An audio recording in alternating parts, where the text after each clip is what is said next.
This episode is brought to you by Element Electrolytes.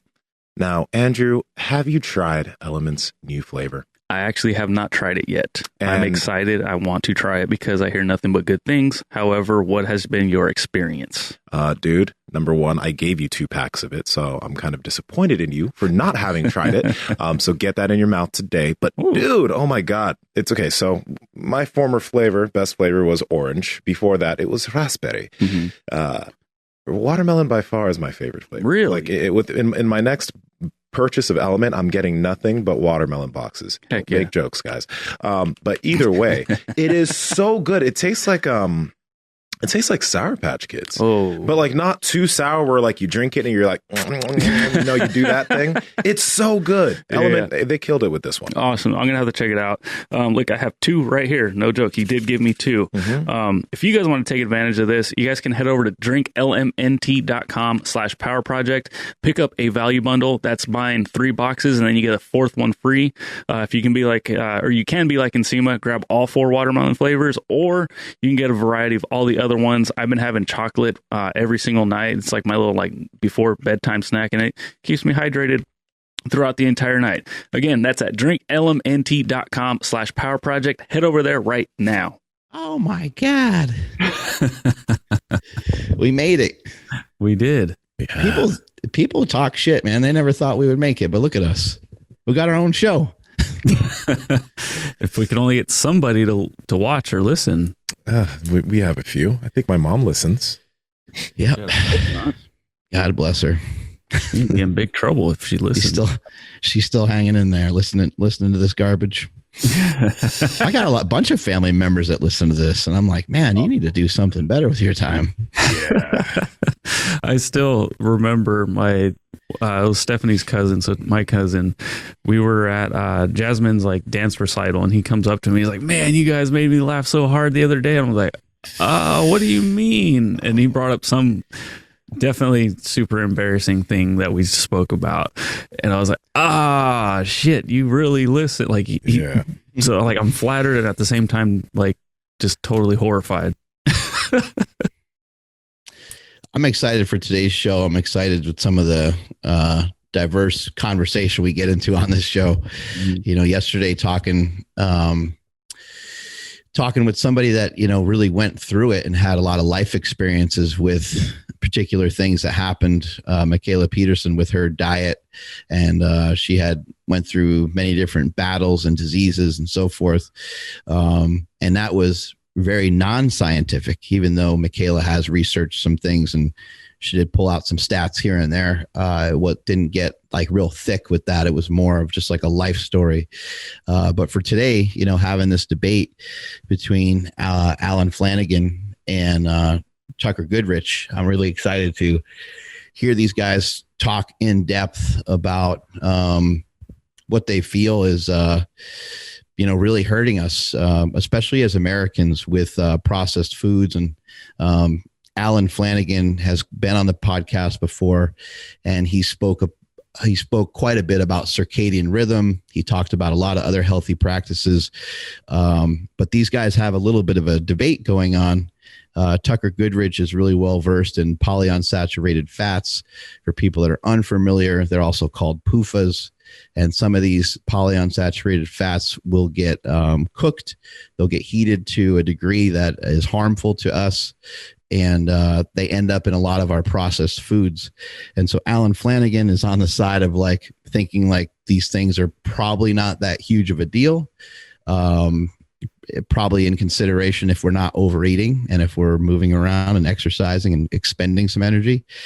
And Tucker, he thinks these things are pure hell and pure poison. So I'm excited to kind of hear these guys go back and forth. Some people are starting to recognize these polyunsaturated fats as being worse than sugar. So I'm interested to hear, what both these guys have to say today about this topic. Yeah, I'm really interested in just the practical implications of this, just because it's interesting what happens when you start eating a lot of meat, and you start cooking it like we do, or like I do. I use my air fryer a lot.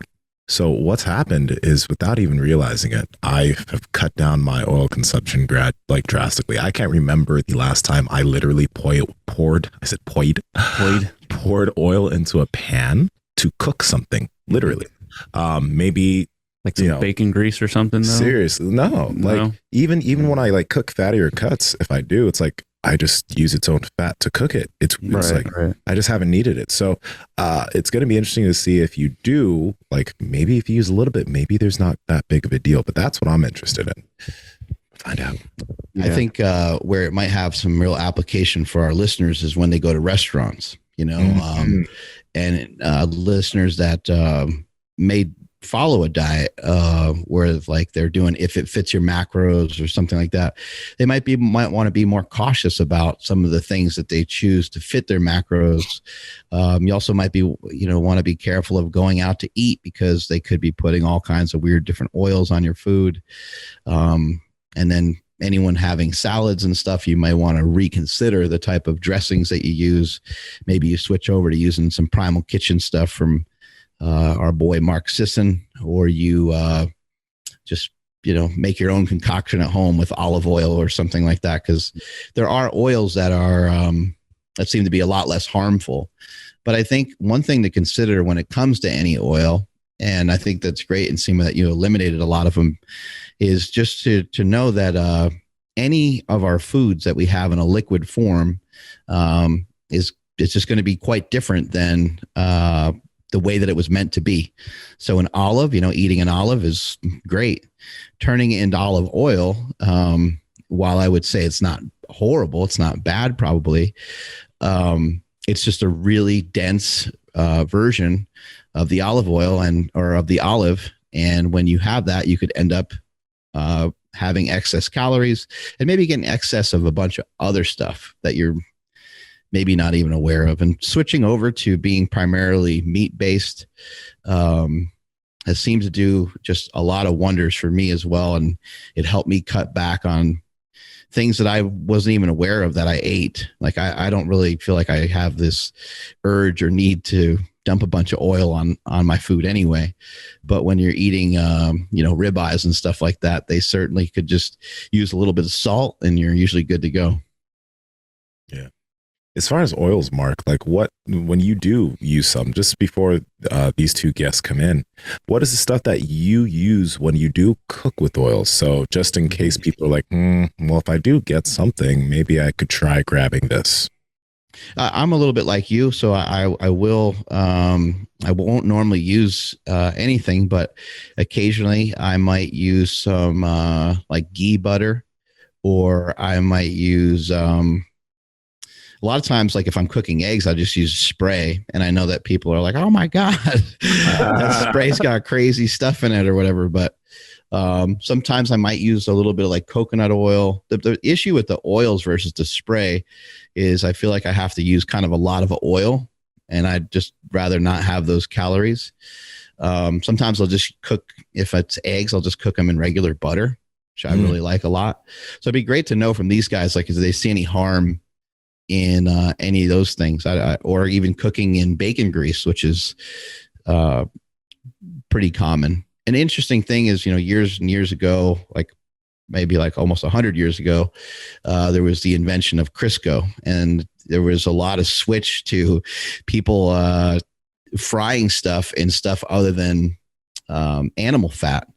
And that actually caused a lot of problems, and it gave us trans fatty acids and a bunch of other fats that are extremely harmful to the body. And there's been a lot of data and research to show some of that. So we were on the right track years ago when we just used the animal fats. And if I am to use any oil on anything, it might be some olive oil, because I'll eat a salad here and there, and I'll have a salad with some olive oil and some balsamic vinaigrette. Avocado oil is great. It can be cooked, and when I say it's great, it can be cooked at a high temperature. Coconut oil can work really well also. Yeah, I was just thinking, like, so looks like both guys are ready to go. So, back when I used to like, no, you got to have kale shakes, you got to juice things. I'm going to avoid soy. I'm going to avoid all the, canola oil. I'm going to avoid, like, I still don't really eat corn, but like, I'm going to get rid of all of that. Like, so like no tortilla chips, none of that shit. And I feel so much better today when I don't even really think about it. I don't know if that's just because I'm moving more or just my overall diet is better. So I wish I'm trying to like remember everything that we did, but I mean like literally everything. Like I wouldn't drink anything other than water and like coconut water. Like I was like super like just bah. And now I'm like very chill and feel way better, look better. Everything's better right now, but like I don't know, it's just interesting. No artificial sweeteners. That was another one too. I never touched any of them because I'm like, oh, those are supposed to be bad. But, it's just interesting, like thinking about it right now. But yeah, let's get these guys in here. Ooh, look at that depth of field. Yeah, that's wild. Can't hear him. So you asked. Here we go. Morning, gentlemen. It's not depth of field. It's a Zoom feature that I'm told is a pro Zoom move, which is to use their blur the background feature. I dig it. I'm gonna have to mess with that next time I'm in Zoom, like on my own like house setup. Yeah, well, it's that looks good. I've got my computer sitting here on a plastic crate with a couple of textbooks on top of it to get it to the right height. All the way pro setup. Can we hear Alan as well? Morning, gentlemen. Can you? Yeah. There we go. Good evening. Good evening, Alan. Nice to virtually make your acquaintance. You too, Tucker. I think we're all in different time zones, are we? Or I believe I'm in Idaho. Yeah. Okay. Right. So London to Idaho. Awesome. I'm really excited to have you guys on the show today. Let's just try to do our best to not over talk one another. I think probably the most appropriate way to kick off the show is to maybe just get a little bit of background. And then if one of you guys doesn't mind kind of sharing how we kind of got to this point, because I know that I believe Alan, you wrote an article, and I believe Tucker wrote a rebuttal to it. And I know Stan Efferding is the one that kind of paired us up. He said, you guys should have a fight to the death, a duel on Mark Bell's power project. So, well, hopefully we won't be doing that. Alan, you mind kicking things off and sharing, who you are, kind of what your background is, and then we'll go on over to Tucker.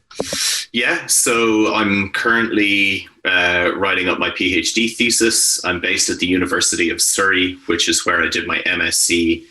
Prior to that, I spent a decade working as a barrister, which is the type of lawyer that we have in jurisdictions like Ireland and the UK. Was always interested in nutrition. Initially did my MSc with a view to just doing it for personal interest. Got bitten by the research bug and got offered a full-time PhD and made the transition. I guess to short circuit here, the article in question I wrote, I'm active enough on social media. I'm not actually on Twitter, so all of my social media activity is on Instagram.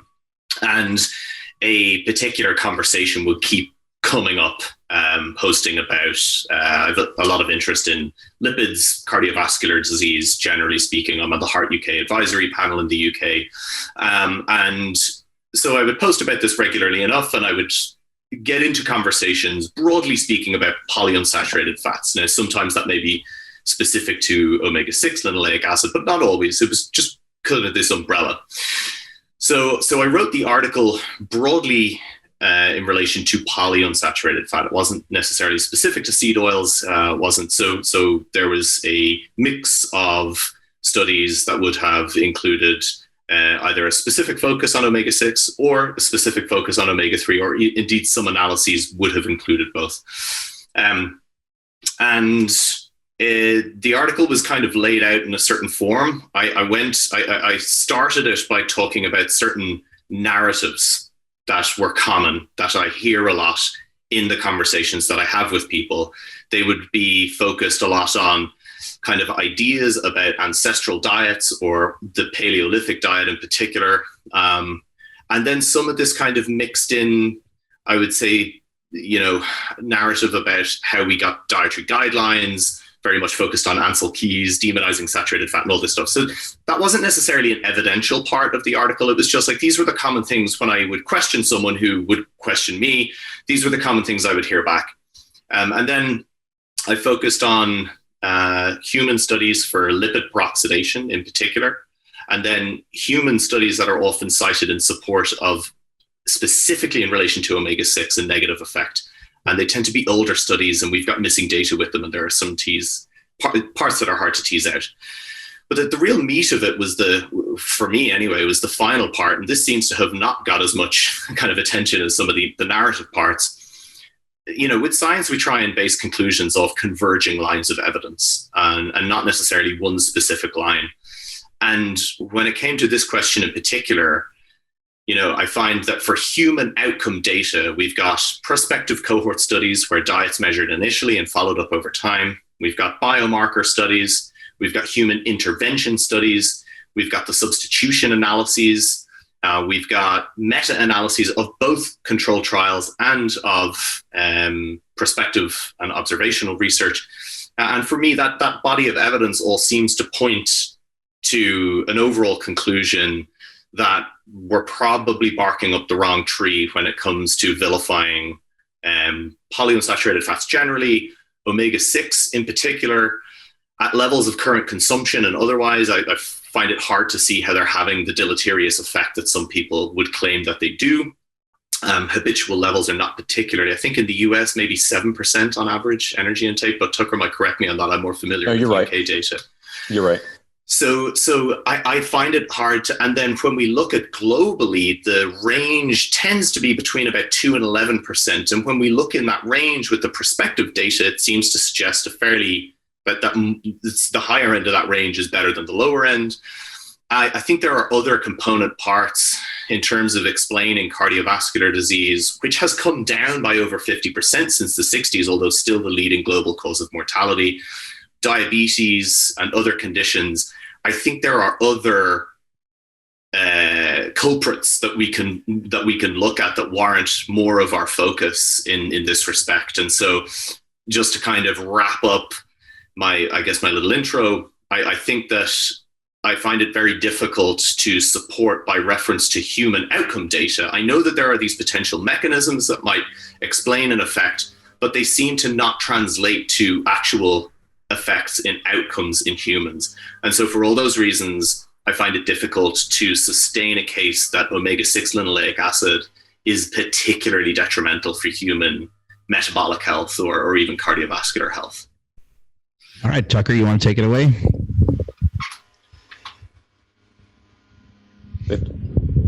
Okay, screen just froze. I missed your last sentence there. I just said, Tucker, you want to take it away? Okay. So my background, I was a technology executive on Wall Street, had absolutely no interest in diet stuff. I grew up with a mother who was always going through Weight Watchers, and I knew that approach didn't work. And then in my late 30s, I myself became extremely sick and was hospitalized a number of times for different conditions, including what at first appeared to be a stroke when I was 38, and then acute diverticulitis, which is a perforated colon, when I was in my 40s. I unfortunately acquired an interest in health, trying to figure out what was going on and why I was getting so sick at such a young age, because I came from a long-lived family, so I was expecting the same outcome. Through basically dumb luck, I got into this diet topic, and specifically the effect of seed oils on health.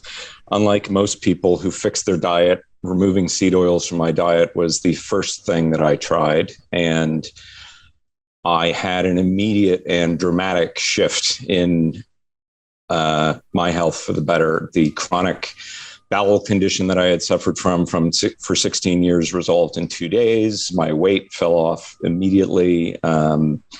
my propensity for sunburn. I mean, if you're listening to a podcast version of this, I am blonde, blue-eyed, and fair-skinned, and I would roast in about 45 minutes. So very quickly, I became somewhat intolerant to sunburn. That was a surprising change. So I got very interested in why this was happening and understanding why what I had thought the, dietary guideline diet I had been pursuing didn't seem to work. And when I reversed it, all of a sudden, all of my health markers got better. I worked with my doctor, who said to me, I'm very concerned about what you're doing. And I said, well, doc, that's why I'm here with you. You can run the test and you can tell me if you're killing yourself, if I'm killing myself or not. And the conclusion of that experiment was him telling me I was going to live to 100 and my firing him because I no longer needed the regular physician visits that I had needed up until that point. So since then, I'm largely a self-taught problem solver, and I delved into the literature, educated myself on what was going on, and tried to understand what was happening to me. And then as I started understanding that it could be of value to other people, I started talking about the research I was doing and the findings I had had. As far as Alan's article, I have a number of objections to it. From the top line, he's conflating omega-6 and omega-3 PUFAs, polyunsaturated fats. That's a bit of a straw man argument. There's really nobody who argues with the health benefits of omega-3 fats. There's a small group of people who follow the teachings of Ray Peat, who cautions against excess omega-6 fat intake. As far as I'm aware, he has almost no influence outside of the nutrition community that we all live in. So I don't think it's, and Alan never mentions him, so to his credit. But conflating those two together is a bit of an unfair tactic in this debate because really nobody takes that position. As far as the rest of his argument goes, he's largely not fairly representing some of the studies that he critiques, in particular by complaining that some of these studies are old. Old is irrelevant in science. As I point out in my rebuttal, omega-6 fats are considered to be essential fats. And essential in nutrition science has a very specific meaning that they are required for life. There is nobody who disputes that they are required for life, A, and B, the studies that show that come from the 1930s. So if we can use studies from the 1930s to demonstrate the essential quality of these fats, then I think it's a little unfair to paint well-performed studies from decades after that as being too old to be worthy of consideration, especially when they're done by the leading researchers and scientists of the period in which they were done. I also think, there are huge problems with the epidemiological evidence in general, and specifically in polyunsaturated fats. Ansel Keys is the fellow who largely created the science of nutritional epidemiology, to his credit. And he was not the first epidemiologist, but he really built the science that, we all look to now to try and help us figure out what's going on in our nutrition. But there are two problems with that. First, a lot of the data used in nutritional epidemiology is very poor. The results don't tend to replicate, A. B, the populations examined are typically populations in industrial societies who have universities and are capable of carrying out these sorts of research projects. Ansel Keys' 7 countries study was conducted in the countries it was conducted in because he could find people in those countries to do the research, right? So developing countries weren't included, only first world countries were included, and you're thus looking at a subset of humans.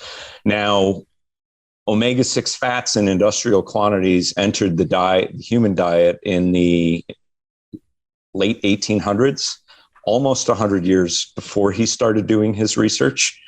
So by only looking at populations that have been consuming these fats for 100 years, well, Gary Taubes put it really well in one of these books. It's an old joke about a cop walking down the street, finds a drunk crawling around on the ground under a streetlight, and he asks him what he's looking for. And the guy says, I'm looking for my car keys. And he says, did you lose them here? He said, no, I lost them over there. Oh, I lost them over there. Well, why are you looking here? Well, because this is where the light is, right? There's clear and overwhelming evidence that the nutritional transition from a pre-industrial diet to an industrial diet was accompanied by a mass increase in the incidence of chronic diseases. And that transition was accompanied by the introduction of seed oils into the diet. Not looking at that transition in an epidemiological survey of these diseases and the possible causes of them is a huge mistake to make. Wouldn't these metabolic diseases be more spawned from just simply overeating, maybe rather than just a specific type of fat, or blaming it on sugar or salt or whatever we end up blaming it on? What are your guys' thoughts on just the simplification of, if we're not over consuming and we're moving around, maybe we can still avoid some of these diseases? Alan, you want to go ahead with it? Yeah, again, there's another saying in medicine of, when you hear hoofbeats, think of horses, not zebras. I'm inclined to put my chips in that basket for a number of reasons. One is, so Tucker's correct in terms of the nutrition transition for industrialized countries started earlier, but really we see this acceleration of it in the post-Second World War period.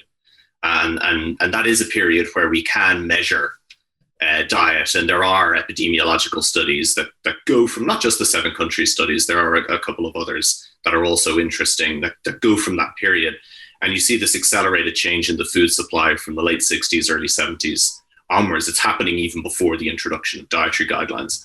But in the modern context, we can actually look at the nutrition transition that has been occurring in low middle income countries in Asia as a kind of almost proxy for how that's changed. And I'll come back to that in 1 second. But as it relates to, for example, the USA, there was a 2009 analysis by Boyd Swinburne and colleagues, which looked at one of the challenges with measuring energy intake is it can be difficult to account for the difference between in-home intake and out-of-home intake. And out-of-home intake has increased significantly. People eat a lot out. They eat on the road, they eat out and about. So what they did was they used an energy availability in the food supply energy availability, which is a nice metric for how much availability per capita you can use. And what they found was that on average, per capita daily energy availability, food supply energy availability in the US had increased by between 500 and 700 calories a day. If you were to model that based on the weight change that has occurred in the population, that's practically sufficient to explain the change in average population weight between the 70s and now. And so when you then start to look at isolated nutrient components of that diet, although you can see percentage changes, because of the overall increase in total energy, you tend to see that everything has increased. So you could say that, well, fat as a percentage of energy has come down. We're eating a low-fat diet because of the guidelines. Well, total absolute fat intake has increased because we're just eating more.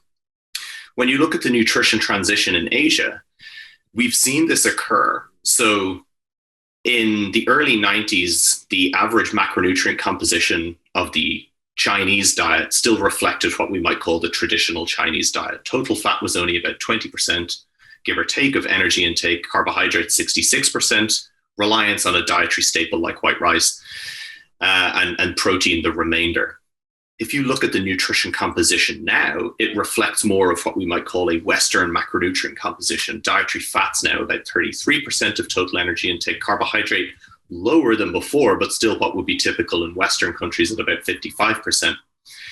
We've seen food industry tactics how they penetrate these markets. It usually starts with sugar sweetened beverages. They change the food supply in terms of access points, and we see the significant increase in calorie intake across the board. And yes, there are dramatic increases in nutrients of interest, for example, free sugars. So all in all, although look, we can plot the rise of Starbucks against the rise of chronic disease, and I'm very cautious against kind of comparisons in terms of timeline, because we can end up with post hoc fallacy, where because B followed A, we assume that A caused B. We could do that with any component of the diet. What I find difficult, even though, so Tucker's correct when he says that our large prospective investigations in observational nutritional epidemiology are in industrialized countries. But given that that's the population in which we want interventions to be applied, I don't think that's a limitation, because it's generalizable to the populations. We're studying the populations that are relevant to what we are ultimately going to ask people to do.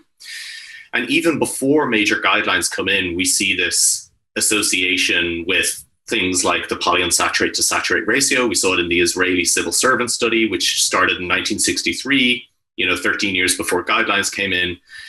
And we do see this replicated across populations, which is why, we can see these syntheses, pooled analyses of prospective data encompassing Europe, North America, and even in Middle Eastern countries, and again see the same trends emerge.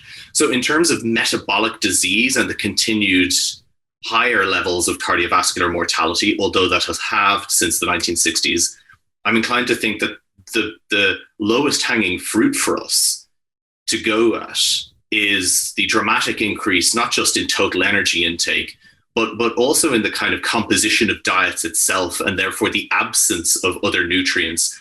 So the absence of dietary fiber, the absence of polyphenols, the absence of other, monounsaturated fats, the absence of foods that we would generally associate with benefit in the context of a hyperpalatable, hyperenergetic diet over time. And for me, that's a much more plausible explanation for the disease states that we have, whether that's fatty liver diabetes or cardiovascular disease. Okay. To your point, Mark, yes, too much food is not good for you. Regardless, it seems, of what kind of food you're eating. Your body doesn't like to be stuffed. And it's a common problem one sees in the nutritional literature. This is something I've discussed with Kevin Hall, the NIH researcher, where I told him he was putting his finger on the scale by having isocaloric feeding experiments, because if the effect of the dietary intervention is a reduction in calories, which would be really interesting, then by overfeeding those people, you are, causing them to eat more than they ought to be, more than they want, and potentially putting your finger on the scale of the result. So yeah, that's a definite factor in, any diet that you're looking at. As far as Alan's conversation goes, I was just reading a paper over the weekend on the nutrition transition, new trends in the global diet from 1997. And they go through the various different changes in the human diet over that period. And they noted that in the current era, the big difference from the previous nutrition transitions has been the large availability of vegetable fats and vegetable oils. They specifically look at the change in China and note that the biggest difference in China is the importation and then domestic production of vegetable oils. So what they note is that this nutrition transition has a couple of common qualities across all societies that they looked at any rate, is that carbohydrate consumption goes down, which is kind of a ding for the carbs cause disease argument, because in every one of these countries that you look at, you see that as it gets more wealthy, carb consumption goes down, meat consumption goes up, fat consumption goes up, right? Fruit and vegetable consumption tends to go up for a little while. Then, as we saw in Japan, it tends to plateau. But the biggest difference, again, as they note in the modern transition, has been an economic-driven increase in the consumption of vegetable oils. And unlike all the previous transitions, this also happened in poor countries because these are cheaper fats. So, yeah, I agree. What Alan said so far as he went was correct, but he didn't go far enough. Now, let's get into a little bit of a mechanistic study. Alan's correct that there was an increase in overall calorie intake. We'll narrow it to the United States because that's the place where we have the best data as people became obese. We also had the introduction of an anti-obesity drug called Rimonabant. Rimonabant came out, I think, in the middle 2000s, maybe 2006, and was fairly quickly pulled from the market because it turns out rats in cages don't really have the opportunity to commit suicide. So they weren't able to detect that people's reaction to taking this drug was, in fact, to want to kill themselves. So it was yanked from the market. But it's really illustrative, the mechanism behind that drug, because we know it worked in the animal models. We know it worked in the humans because we have RCTs, numerous RCTs, showing that it worked in various different human populations. And the mechanism of that was to block the endocannabinoid system's uptake of a chemical called 2-AG. 2-AG induces hyperphagia. Hyperphagia is overeating. Specifically, it induces overeating of carbohydrates, which is the part of the diet that went up the most over the 70s, over the last few decades as the obesity epidemic occurred, right? Specifically sugar and starch. 2-AG is really interesting because after the drug was pulled, people continued to research it in animal models, which is how one does these things to try and determine what a mechanism is. And it turns out that dietary seed oils convert to a chemical in your brain that induces overeating. Now, the fact that that chemical, as this nutrition transition and many other papers notes, is the biggest change that's occurred in the human diet over the last 100 years, the increase in omega-6 fats, and that we can block it with a pharmaceutical that works the same way in humans and in animals, is a pretty notable fact to explain, why do we all start eating more? Well, it's pretty interesting. 2-AG is a mimetic to THC, the active drug in pot. THC is actually used as a prescription drug in humans to induce eating in cancer cachexia, wasting in cancer, and also in anorexia. So you see where I'm going here. We have a very clear mechanistic pathway to explain our overeating epidemic that Alan described so well. Do omega-6s give us the munchies? Bingo. That's exactly right. And some of the papers actually say exactly that. But do they say that in relation to... So here's the thing that this is a general comment that is for me applicable to almost all aspects of the conversation we can come at. We can look at mechanisms, and we have to look at mechanisms in science, and we have to understand them. But mechanism does not equal effect. And this is, I think, a fairly common line of kind of reasoning within the omega-6 having a particularly negative effect is we'll take a mechanism, we can propose and we can look at and say that this A will follow and B will follow C, whatever the mechanism is. And yet there can't be an upholding of that mechanism until we have a translational effect in human outcome data. And what I find, and so what you've just described is a putative mechanism involving a drug, which has nothing to do with linoleic acid. So it's framing a circumstantial argument that if this mechanism happens not in a this correct way, statement, Alan. What did I miss? It has nothing to do with linoleic acid. The pathway from linoleic acid to 2-AG has been repeatedly demonstrated in animal experiments. So what I'm saying is the evidence that you're citing for this hyperphagic effect comes from the drug, not linoleic acid.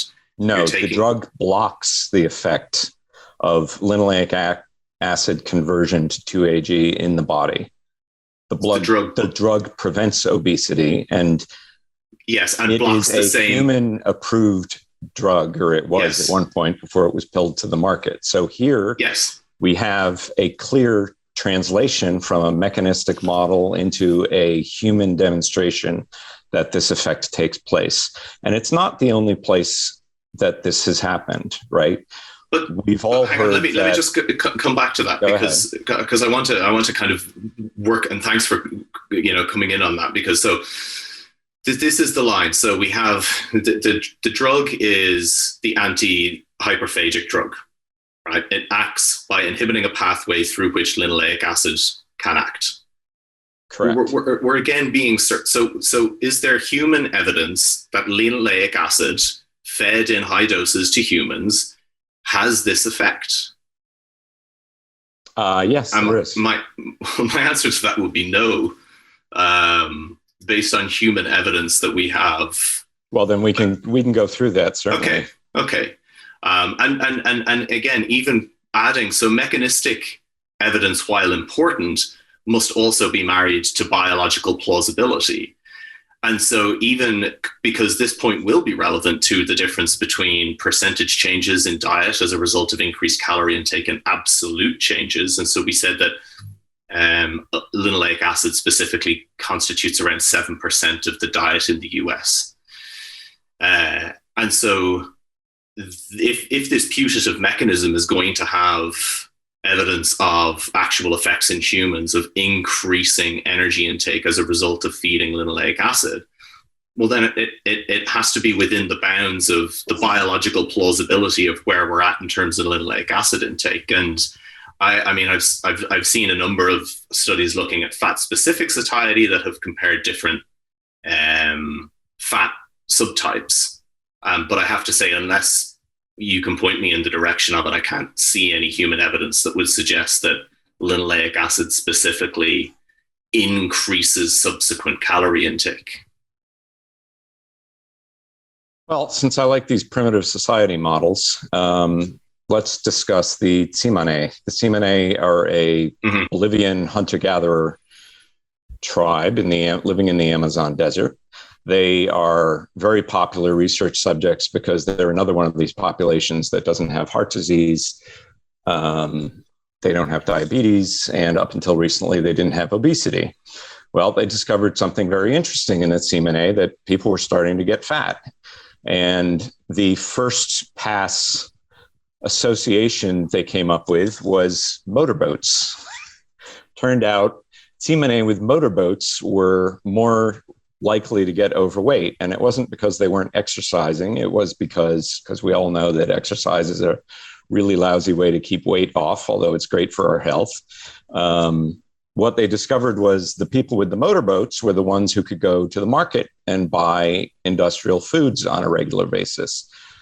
So they did an analysis of the change in their diet to see what factor was driving their little obesity epidemic, and it was their consumption of vegetable oil, right? There are lots of papers looking at 2-AG specifically. And again, there's only one path for this to be metabolized in the body. It's made exclusively from arachidonic acid. And again, in the animal models, the variation in 2-AG in the body is driven by the linoleic acid content of the diet. In humans, 2-AG associates with obesity, as do various other omega-6 fats, specifically DGLA, which is an intermediate in the production of arachidonic from linoleic acid. Now, you correctly note in your article that arachidonic acid intake or arachidonic acid levels in the body tend to be pretty stable when linoleic acid consumption is varied. Arachidonic acid is a very important fat. It's a long chain omega-6 fat. And the amount of it in serum where they look tends to be very tightly controlled. In animal models, it's quite clear that you can vary it and change it in other tissues. And it's also quite clear that the metabolites like 2-AG are varied by the dietary consumption, even though arachidonic acid stays at a steady state.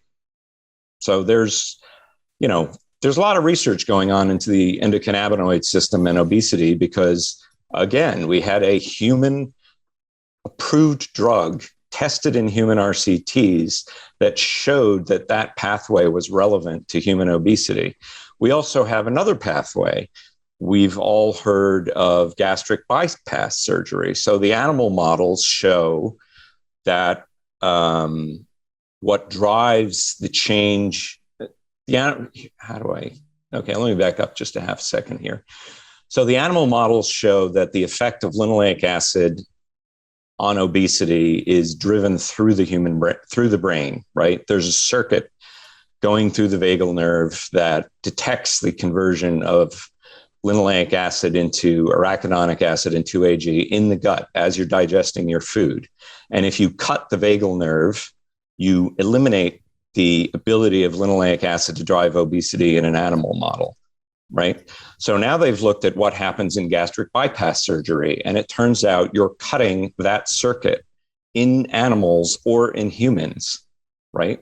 You are basically, it's almost like a lobotomy. You're disconnecting the part of the brain that senses this hyperphagic signal in the gut, and it causes an immediate reduction in hyperphagia, which is why we use this surgery in humans to treat obesity. Now, because the gut is a very robust organ, I had to have a colon surgery, and I was astonished by the fact that they could cut 8 inches out of my colon. And 3 days later, I was able to eat a normal diet and go for a walk. The gut has an amazing ability to repair.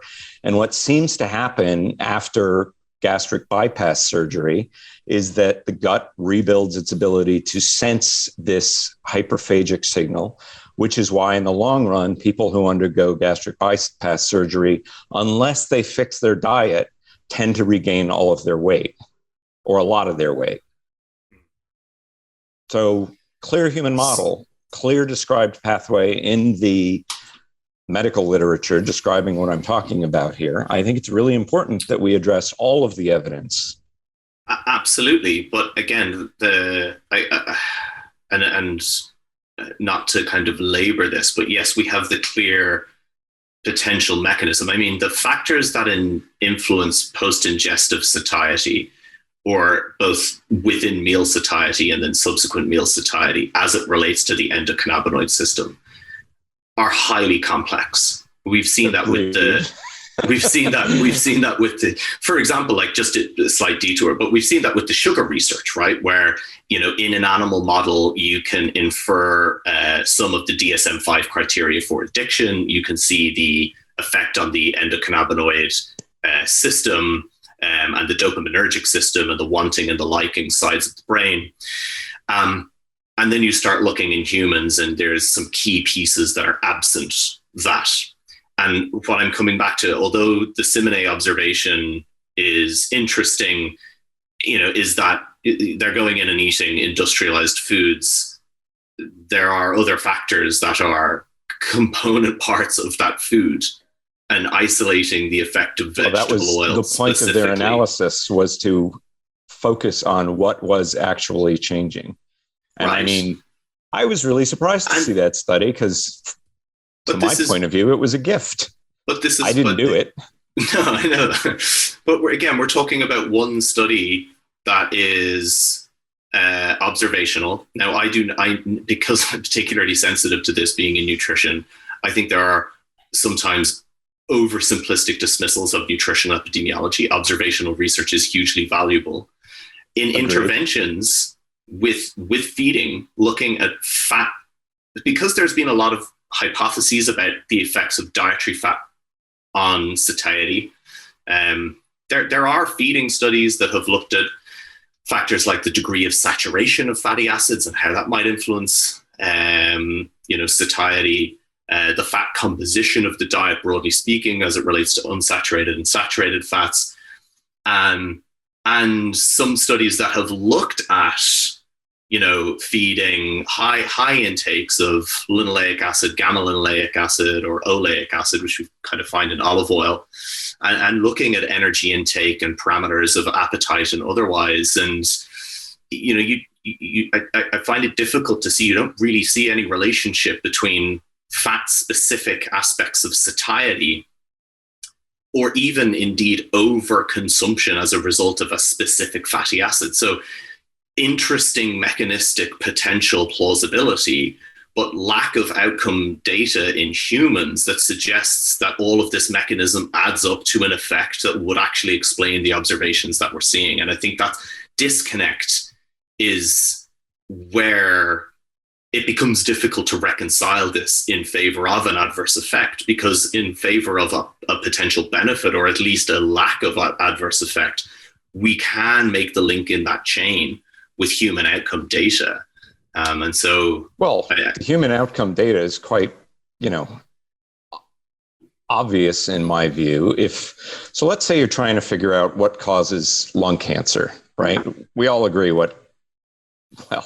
we'll get into one of the other causes of lung cancer maybe today, but say you're trying to figure out what causes lung cancer, and you look at a population of smokers, and you try and vary the rate of smoking. So they all smoke 2 packs a day.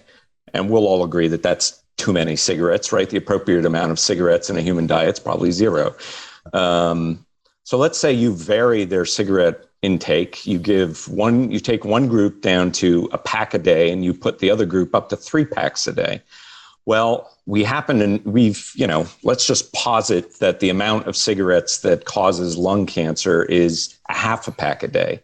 You're not going to see any effect of that intervention on lung cancer because they're all above the minimum amount that's required to induce it, right? So if all you're doing are these intervention studies, and everything you've described so far is a study that's done on an industrial population that has been consuming excess amounts of seed oils from an evolutionarily perspective, and that's according to an NIH study, for 100, 150 years in most cases. Now, if you go, say, to Asia and you start comparing, this is outside of obesity, if you start comparing these diseases, the chronic diseases, to America, the older studies, you see a huge difference in incidence and prevalence between Asia and America. I mean, one of my favorite studies, which I've just been, going over again, looked at the geographic incidence of heart disease. And they did it by using an unassailable model. They did autopsies. They looked at the hearts. If you have a heart attack, it does permanent damage to your heart that never heals, right? So even if you die of a car accident 40 years later, they can still do an autopsy and see that you had a heart attack 40 years prior. So they looked at Caucasians in America. They saw there was a 24% incidence of heart attack over the course of their life, right? Doesn't mean they died of it. Then they looked at Japanese Americans, and they saw I think it was about an 18% heart attack prevalence. Then they looked at African Americans. They saw a 13% heart attack prevalence. Now, this was done back in the 50s and 60s. I mean, as far as I understand, African Americans have a much higher rate of heart disease now than they did back then. Then they went to Japan, and they looked at autopsies in Japan. And the rate of heart attack in Japan was 3%. Okay. And that's really interesting because most of that came from Tokyo. The rate of heart attack outside of Tokyo was around 1%. Okay. Then they looked at African Americans in the various cities in the United States. Then they went to Africa, and they looked at heart attack rates in Africa, 0.1%. In Nigeria, they did 4,500 autopsies, and they found 1 heart attack, right? if you go back and look at the consumption data that we have for seed oils, what you will see between Asia and here is a massive differential back then and a huge increase. Japan's a great place to look at because we know why the Japanese started eating seed oils after World War II. We have Japanese papers. It's a first world country. They have top universities, and they were doing the epidemiological research. It's why Ansel Keys included them in the 7-country study. Their seed oil consumption went up after World War II because the American government pushed it on them, right? And they went from a minute heart attack rate, a fraction of what we have over here, to something that's now about half the American rate. And, as you pointed out in your article, omega-3 PUFAs are protective. That's a big confounder. Japan's the best example that we have of that confounder because they still eat a lot of fish, a lot of omega-3 fatty acids. But we have papers from the 90s coming out of Japan. The excess linoleic acid term came from Japan and came from them trying to understand why their incidence of these chronic diseases skyrocketed after the end of World War II. Yeah. Okay. So I think the cross-country comparisons are always useful. And I think in many respects, that's why, although it gets bashed around a bit, I think some of the criticism of the 7-country study is a little unfair because there were aspects to that study design, the contrast between diets being one of them, that nutritional epidemiology faces the challenge. I like your analogy of the cigarette packets. We're often comparing half a pack to 1 pack. How do you see a differential in effect? If you compare, a quarter of a pack to 4 packs, you might see a more meaningful contrast. If what we're saying is we have this correlation between increased vegetable oil consumption generally, and we have this then difference in rates of incidence. Well, that should be, if what we're declaring there, what's being declared there is a kind of empirical fact, then it should be evident when it is studied in the population. And on the whole, this from the prospective data, on the whole, it isn't. And I think that's where, again, we could have all of the correlations with change in human diet. But unless we link it to actual outcomes, then we're into various kind of illusory correlation potential fallacies. So just as an example, like the 2019, the Jacobson paper, 11 cohorts, 400,000 odd participants, a range of intake, of about 1.7% to 10.6%. The Farvey meta-analysis of linoleic acid intake up to about 11%, give or take, which seems to be the upper threshold globally. Although countries differ, you don't tend to see any nation with a higher than maybe around 11% linoleic acid intake. Some people in the United States get up to like 15%, but yeah, you're making a valid point. So within this range of intake from 2 up to maybe like 11%, this linear reduction in risk for coronary heart disease events. And this is just looking at the dose response analysis. This isn't factoring in if we substitute saturated fat, for example. So just looking at the dose response analysis, and that's cohorts across, that's the US, Europe, and Israel. There was another analysis published last year, again, range of 1.1 to 11.6%, each 5% increase. And this is linoleic acid specifically associated with lower risk. And so while cross-country comparisons are particularly important, ultimately, my concern, for example, would be, well, how do we further reduce cardiovascular mortality in the UK? Your concern would be, how do we further reduce it in the US?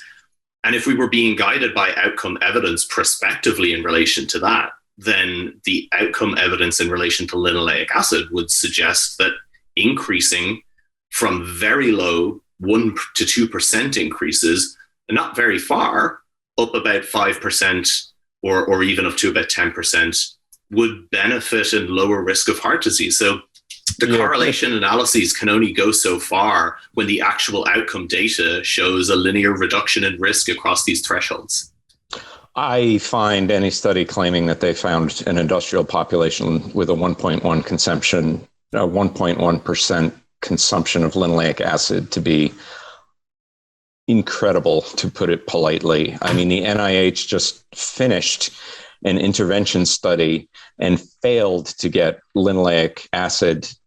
This was a targeted intervention by the NIH trying to get linoleic acid consumption down to above that level, and they weren't able to do it because it's so prevalent in the population. So when you have 20 wait a minute. Sorry. So I just don't believe this gets us into the wonderful land of epidemiology and prospective studies and the absolutely abysmal quality of the data that they use in these papers. I mean, I just came across a paper where Frank Hu is now co-author with Walter Willett on this paper, said that they threw the data out where people didn't have a plausible caloric consumption, right? The plausible level they used was 800 calories a day over decades. That's a joke. There's nobody who can eat 800 calories a day for decades and not die. So according to the nutritional epidemiologists, 801 calories a day is an acceptable human calorie consumption. I think we can all agree that that's absurd. So just wait. I'm not finished with my point yet. So we can look at human interventions, which we both agree are a better standard of evidence. We've all heard of the Mediterranean diet, right? We've all heard of the benefits that it has for heart disease consumption. The most successful heart disease prevention trial ever, the one that made the Mediterranean diet, after giving credit where it's due, years of promotion of that diet by Ansel Keys, was the Lyon Diet Heart Study, which was the first paper was released in 1994. That was specifically and explicitly a linoleic acid reduction study. They made a point of getting it down, and they talked in depth in the paper about the mechanisms behind excess linoleic acid consumption and cardiovascular disease. And I will note, and we probably have to get into this, that the only explanation in the literature for causation in heart disease and the different incidence of heart disease between more ancestral societies, as I've described, and industrial societies, is the pathway that starts with dietary seed oils. This goes back to Brown and Goldstein in the 70s when they were trying to induce the first steps of heart disease and failed doing it with LDL. And only a later group of researchers, Steinberg and Whitstam, were able to demonstrate that varying seed oil consumption in the diet versus olive oil, just the same thing that the Lyon Diet Heart Study did, although they used a low omega-6 seed oil, canola oil, or I think it was actually rapeseed oil in their study. That's the only pathway that's described in the literature to heart disease, is one that depends on oxidized linoleic acid. This is overwhelming data. There isn't even another explanation offered.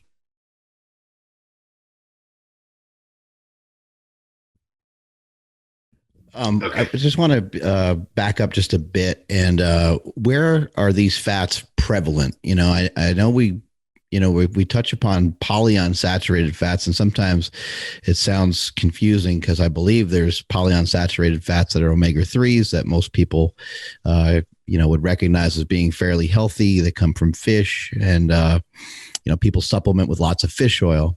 But we're talking more specifically about omega-6 fatty acids, linoleic acid. And are these like manufactured fats? Like, why are these fats bad for us? If some of these things are just in nature, wouldn't they, normally be pretty good for us? Are these Alan, can I take manufactured? Sure. Okay. So great point, Mark. These are natural fats. They are present in present in all foods, both omega-3 and omega-6 to some amount. There is no point to try and avoid them because unless you're in a lab, there is no way to eat a diet that is void of omega-6 and omega-3 fats, right? The issue seems to be that we have had a big shift in the diet where our omega-3 consumption has gone way down and our omega-6 consumption has gone way up. So my argument would be a healthy human diet looks like something prior to that transition being made, where you are going to be eating, I mean, beef has linoleic acid, right? An omega-6 fat. And I think beef is a perfectly healthy food. That's a whole nother topic. Maybe we'll do another show on that one. But fish has omega-6 fats in it, along with the omega-3 fats. So the large amounts of omega-6 fats in the modern diet primarily come from refining oils from seeds, like, corn, cottonseed, soybean oils, etc.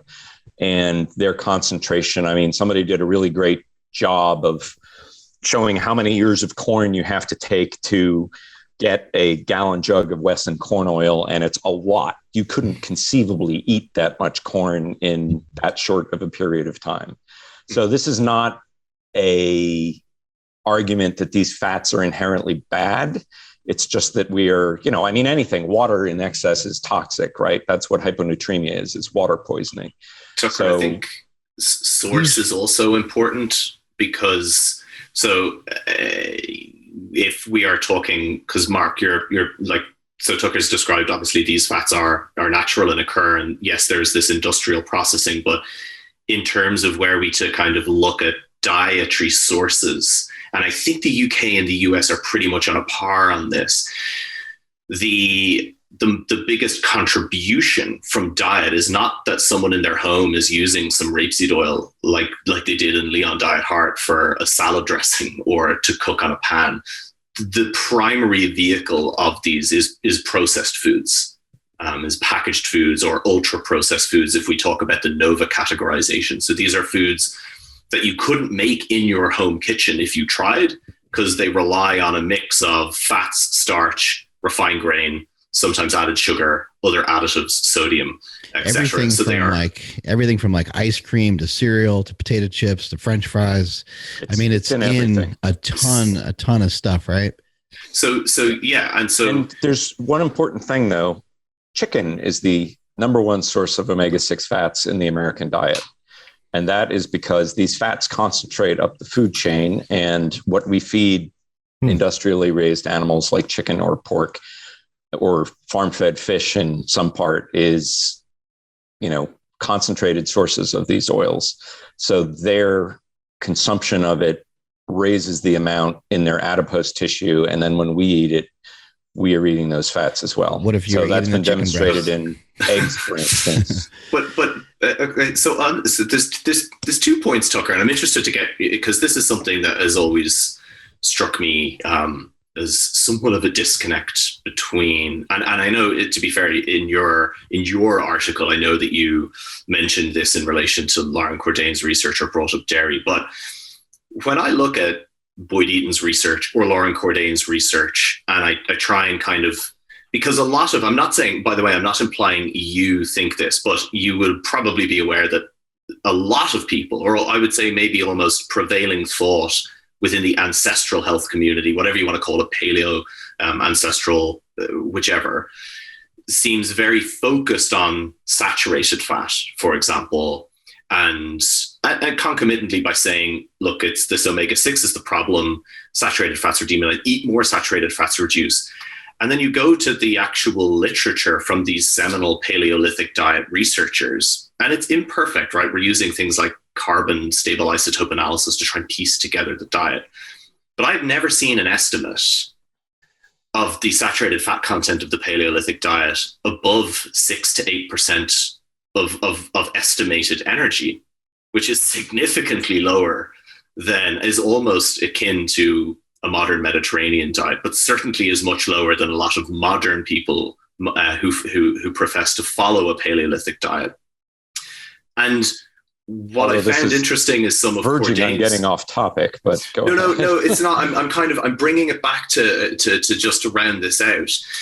So my point is that when you look at some of the research on, and Cordain posited this, the fatty acid composition of, and he based it off game meat, as you would find in kind of modern day Africa.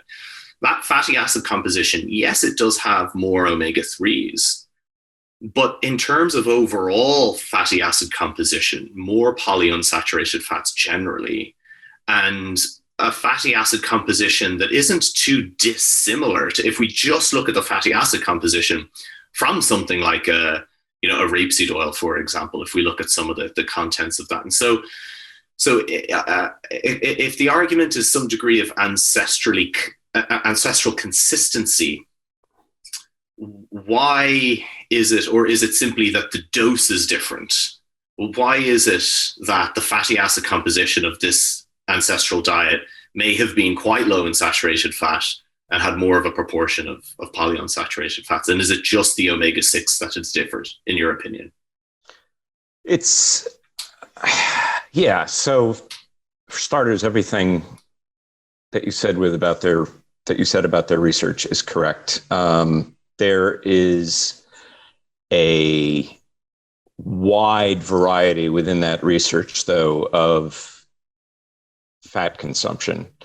I mean, you're going from, populations most tropical populations eat a lot more, hunter-gatherers eat a lot more carbohydrates. And then you look at people like the Inuit who are eating an enormous amount of saturated fats. And also, there are Inuit populations who live inland and eat caribou exclusively. They don't get whatever benefits we have from eating fish.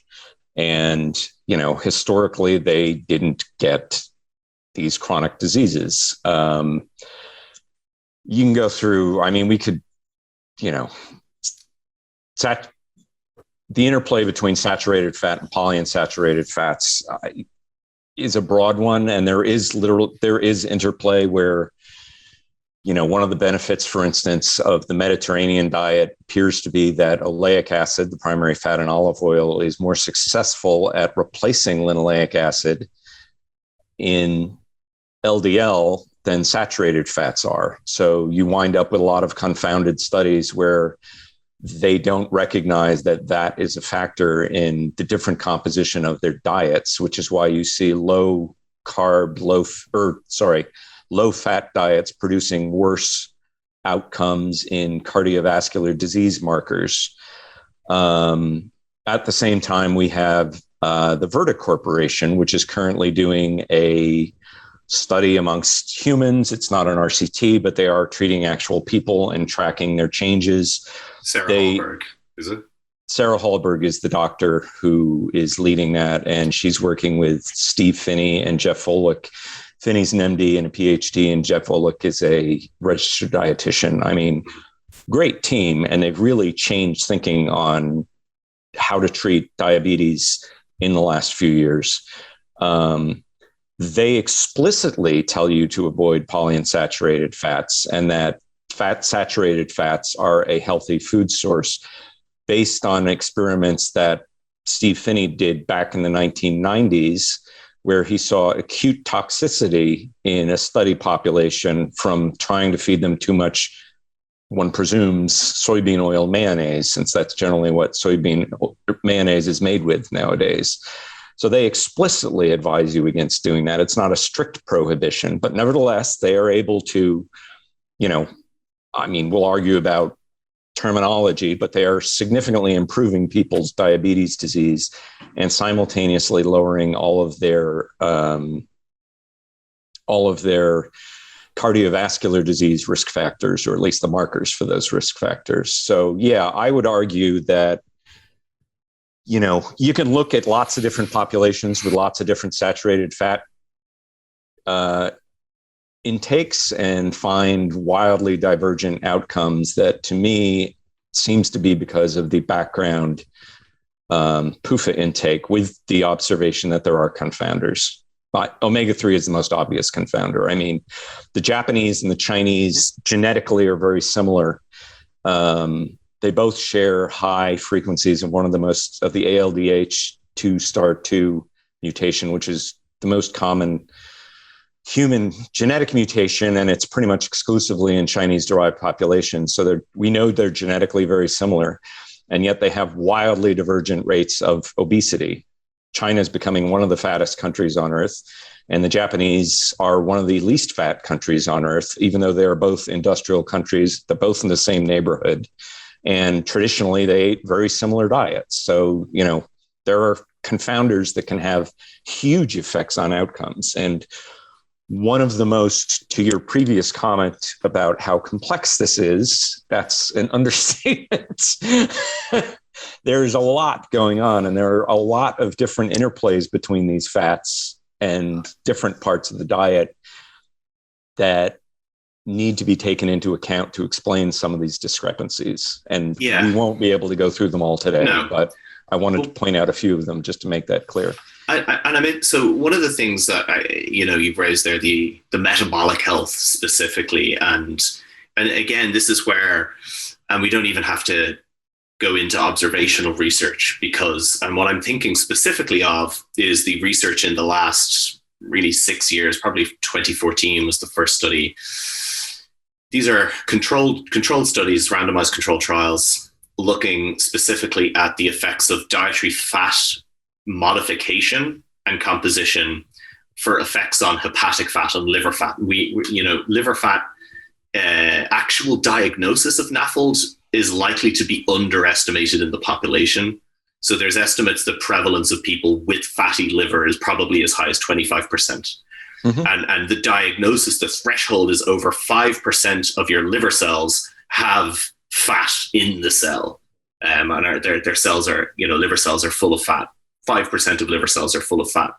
And just a little backstory for the audience here. That process is thought to be the primary cause of liver failure and the need for liver transplants. So it's not just an academic interest, it's a serious disease state, and it correlates with cancer and diabetes and everything else that we don't like. It's like this initial spectrum of Nafld, and then you get this NASH and this progression, fibrosis, liver, all sorts of liver diseases. And as it relates to metabolic health, particularly the overlap with diabetes, the liver becomes fatty, it becomes insulin resistant, elevated free fatty acids. We get into this vicious cycle of fat spillover to the pancreas, impaired beta cell, insulin secretion, all of this stuff. We have studies controlling for energy balance, so their energy maintenance. And we have overfeeding studies where saturated fat has been head to head with omega-6, the muffin polyunsaturated fats, and the Lipogain and the Hep Fat study and a couple of others. And there was a really nice review by Hanley Yicky-Arvin and Bernadette Moore and a couple of others in Nature recently on just dietary modifications for hepatic fat generally. And we see not just that omega-6 overfeeding. If we're talking about overfeeding context now, you see a protective effect. Saturated fat makes the human liver into human foie gras. You see enormous increases in intrahepatic triglycerides from overfeeding saturated fat. And you either see a minimal increase or no increase at all from overfeeding omega-6. If you take that into energy balance context, so we're not even overfeeding calories, you see saturated fat increase intrahepatic triglyceride to a magnitude of up to 50 to 60%, and you see no effect or a reduction from overfeeding or from omega-6. So when it comes to these deleterious metabolic effects in humans, and some of these studies have added stable isotope tracers to look at the metabolic fate, we know that polyunsaturated fat has tended to be thought of to result in lower chylomicron secretion, so the vehicles that transport fat from the diet into the circulation. And you tend to get lower chylomicron triglyceride with polyunsaturated fat versus saturated fat. And it may be because it's simply broken down quicker. So again, human outcomes, factors that relate to metabolic health, fatty liver in particular, where is this evidence of a deleterious effect of omega-6 versus saturated fat? To me, the negative effect, particularly as it relates to liver fat and metabolic health would clearly be from saturated fat intake, even at energy balance levels. So I just looked at a study, Van Name 2020 out of Yale, looking at human children overweight and varying the omega-6, omega-3 content of their diet in the context of a high carbohydrate diet. And they were able to improve their markers of fatty liver disease by explicitly lowering the omega-6 content. The overfeeding study you mentioned, I can't remember the authors, but I always refer to it as the muffin study. It may be, with respect, one of the worst nutritional studies I've ever seen in my entire life. So they took a bunch of people. They have no idea what they ate. They didn't make any attempt to measure their base diet.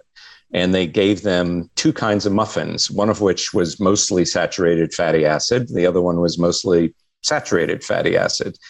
And indeed, as you say, they got the worst outcome on the saturated fatty acid muffins. But as we've already discussed, overfeeding anybody is bad for them, right?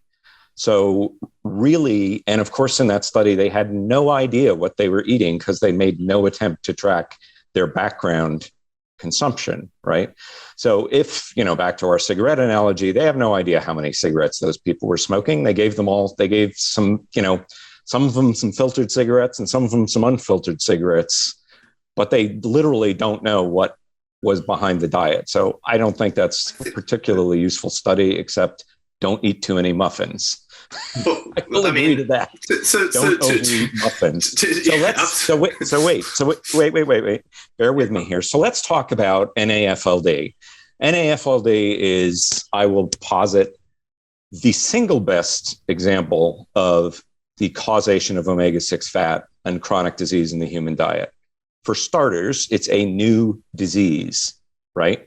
When non-alcoholic fatty liver disease was first described, it was in like some granny who the doctors were convinced was chugging alcohol when she was home, because nobody who wasn't an alcoholic got fatty liver disease. And this was, if I remember correctly, back in the 1960s, right? There was no such thing as non-alcoholic fatty liver disease. They thought the old lady was lying.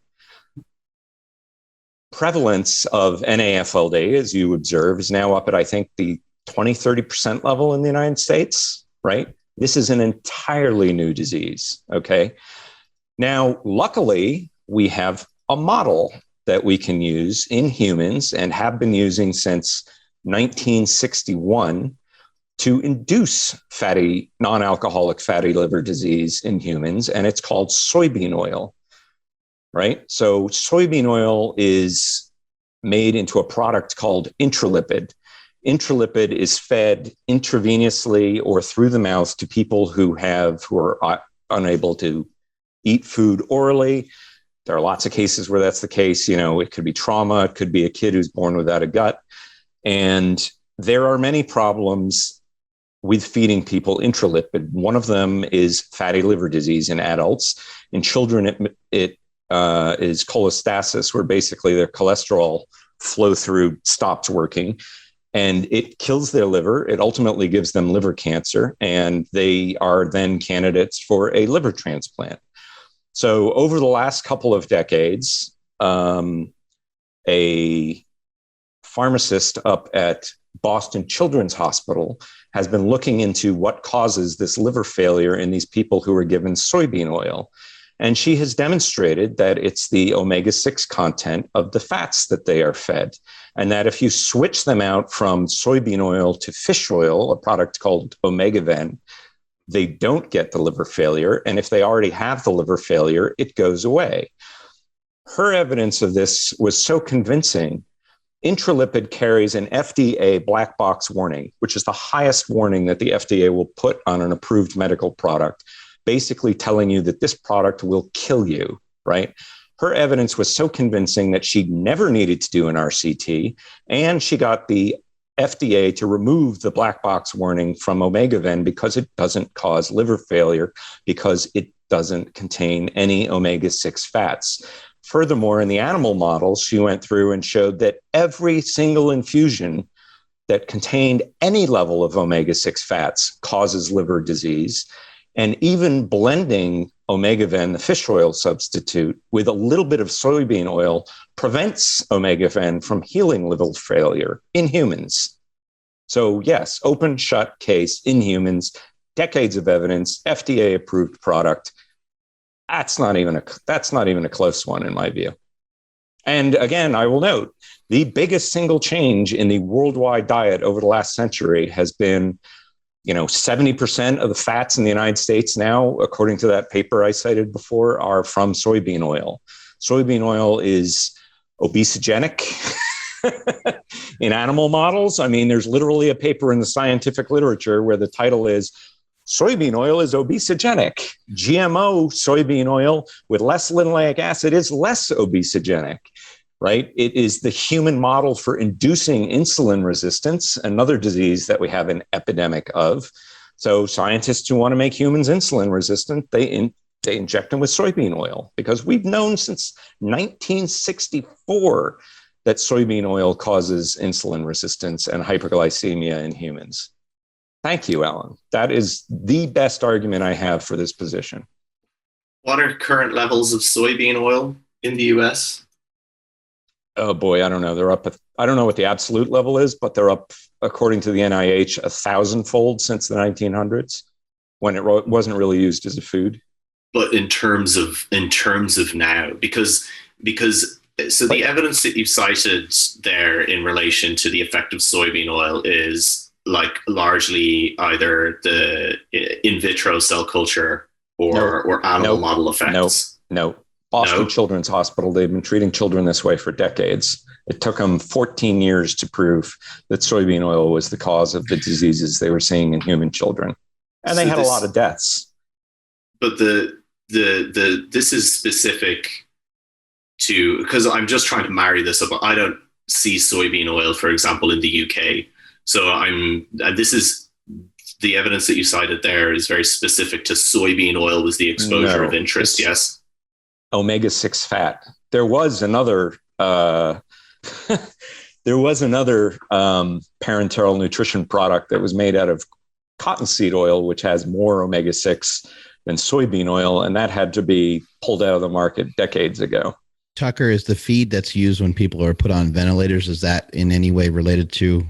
That's exactly it. It's total parenteral nutrition, and the most commonly used product is this intralipid, which is a soybean infusion. So they used intralipid in this study with children. Sorry, I'm unfamiliar with this Boston Children's study, so I'm just kind of asking some questions.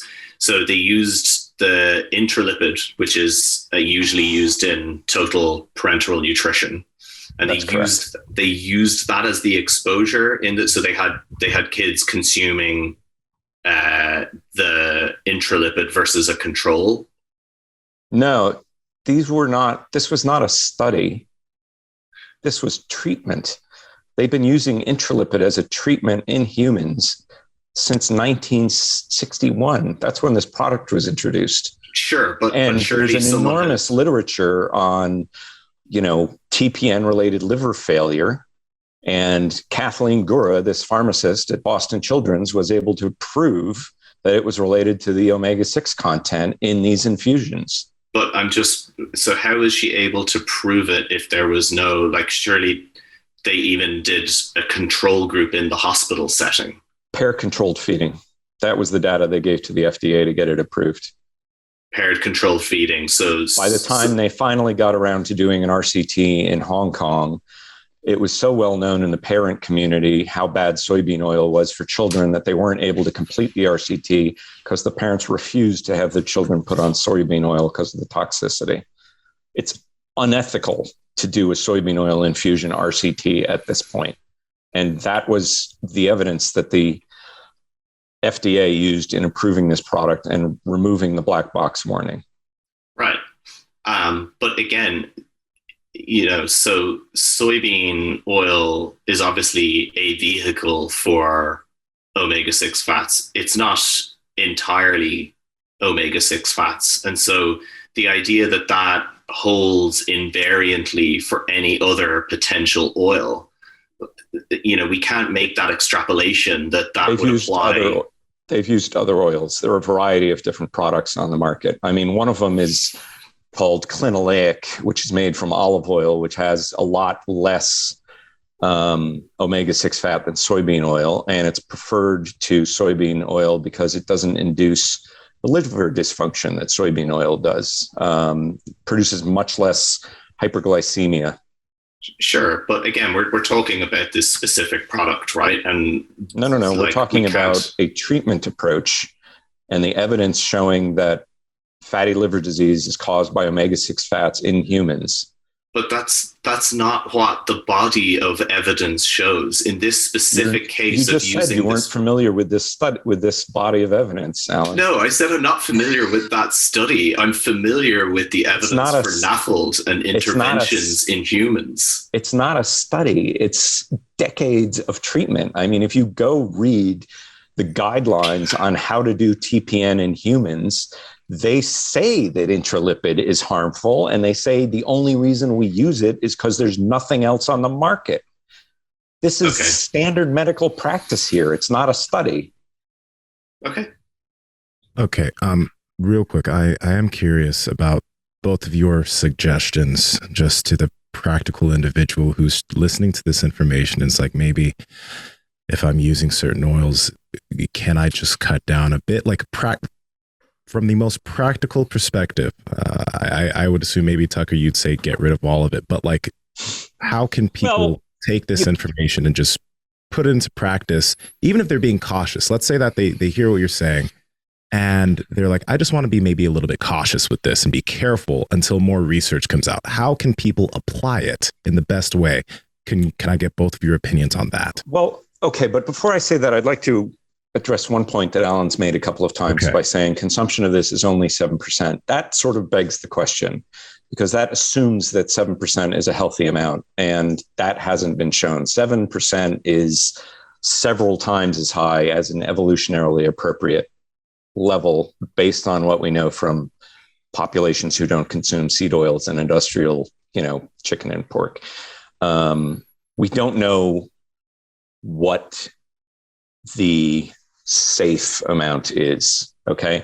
And another point that I think Alan and I would agree on, since he's obviously looked at the Paleo diet, people eat lots of different diets and they can be quite healthy, right? I mean, everywhere from the Inuit, who eat nothing but meat and fish, to the Tukasenta, who eat 94% yams, for heaven's sake, or no sweet potatoes, and are apparently just fine. A diet I think we'd all agree that we'd rather not go on, even if it's good for you. So basically what I would propose is that you're trying to get back to some sort of evolutionarily appropriate, which is not zero, level of these fats, with the understanding that you cannot get them out and you do need some amount of them in your diet. So that would mean avoiding concentrated sources like, seed oils, obviously, but also animals fed concentrated sources like farm-raised salmon, chicken, pork. There's a really neat study from Norway looking at what happens when you feed salmon soybean meal. They get fat, they get sick. If you then feed those salmon to mice, the mice also get fat and sick. So you're turning, healthy food, salmon, into something that seems to have negative effects on the salmon and on the things that are eating the salmon. Alan? Yeah. So, I think these parts are complicated because one thing I'm quite one thing I'm quite conscious of is when we have these conversations, I'm going to assume typically fortunate enough to have some means and to have the means to be able to have some degree of control over our diet. And I'm conscious that is not necessarily the norm for huge sections of the population, particularly, I'm not sure about the US, but in the UK, huge issues with access to healthy food and poverty and the impact on diet. So I'll maybe take two kind of angles with this. One is assuming someone... Alan, if I could kindly interject to say I agree with that 100%. It's a huge issue. Yeah. And so maybe two angles. One, assuming a lot of your listeners are fortunate enough like us to be able to kind of maybe cook and make these decisions. I find that a lot of people are not necessarily going to, if they are doing a lot of their own in-home cooking, are likely not, their fat composition, unless they're, bulletproof coffeeing or something like that, their poly unsaturated fat composition is not going to be enormous. Most people likely use something like an olive oil as their primary added fat in terms of kind of a dressing or something like that. For me, I don't see a difficulty personally with adding like a cold pressed rapeseed oil, which would be really common here and in Europe. Rapeseed oil is what was used in the Lyon Diet Heart study. Sure. So I think that as a kind of a healthy polyunsaturated oil that could be added for some variety, and consumption of oily fish, I think, but that's not been something we've been talking about today. So people that can have that control, consumption of regular oily fish. I think 2 meals a day, 2 meals a week seems to be the kind of minimum effective dose for oily fish. And then the addition of oils like olive oil or rapeseed oil. And I think that's pretty much a lot of those bases covered. For people that don't have that level of control over their diet and are having to rely a lot on either eating out of the home or a more processed food diet, that becomes really tricky. And one thing that I think, if you look at population diets on average, I think in that context, it might be a case of adding more than trying to substitute. So in the UK, for example, average fruit and vegetable intake every day is only about 250 grams. If someone was able to get that up to 400 grams, the effect that would have on their health, I think, is far greater than worrying about getting the 7% of omega-6 linoleic acid down to nothing. Because potentially of the displacement, it might occur in other areas of their nutrition. So if they eat more fruits and vegetables, maybe potentially they'll eat a little bit less of some other stuff. Yeah. And adding, there was a nice study here called the Cressida trial, which looked at, because people complain about dietary guidelines. I would argue no one has ever followed the dietary guidelines. The guidelines are here. The food industry is over here putting out whatever it wants. So there was a study here that looked at getting people to actually comply with what over here is called the Eat Well Guide, right? Meaning substituting refined grains for whole grains, increasing their fiber, increasing their fruit and vegetables, lowering their saturated fat from it. Here it's still about 13%, and other dietary modifications. And it compared it to just your average British diet. And you saw significant reductions in cardiovascular risk factors, lipids, and blood pressure that would be expected to translate into a meaningful reduction in event risk. And I think about that, and I think about those changes. They're for me, they're more accessible. I don't know if I was talking to someone in the general population who has to purchase a lot of their food as like, or is on a tight budget. I'd be trying to get them more to focus on those factors, like, replacing a refined grain product with a whole grain product, trying to increase fruit consumption, for example. And I don't know that I would be having them sweat that much over any, percentage of intake of linoleic acid, given the levels that it's currently at here. And I'm personally not convinced in human data that 7% is too much. Particularly when saturated fat here still sits at about 14% of energy. I mean, if people got that down to 10 or 9 and replaced it with monounsaturated fats, then you might see. So they're the kind of things that I'd be looking for people to do, cooking less with butter and more with olive oil, for example. Okay, well, in general, I think, Alan's focus on home cooking and the problems of eating out, I agree with 100%. Obviously, I would put reducing your intake of these concentrated omega-6 sources, seed oils, and whatever else very high on the to-do list. But I think we seem to agree a lot. I mean, it is hard eating out. I'm, super gluten intolerant. That's why I was hospitalized multiple times, and doing stuff like that when you're trying to eat out is a real challenge. I would also put a focus on things like coconut oil, which is, appears to be a very healthy fat. In the obesogenic soybean oil paper, they used coconut oil as the control, and it didn't have any negative effect on the animals they were using. And there are human populations like the Catawbans who eat huge amounts of saturated fat from coconut oil, and they're perfectly healthy. As long as you don't mind the taste, and it's not always appropriate with every dish. Wouldn't want, my muffin to taste like coconut oil, frankly. But there are other, palm oil, olive oil, as Alan mentioned, avocado oil, all have lower linoleic acid takes. And, until we have some better fat options, that's about the best you can do. And I mean, I've talked to people in India, and they're vegetarian by their religion, and they don't have a lot of options. And I've told them, look, canola oil is one of the best seed oils because it's got one of the lowest linoleic acid. Canola oil is what we Americans call, what you folks over in the UK call rapeseed oil.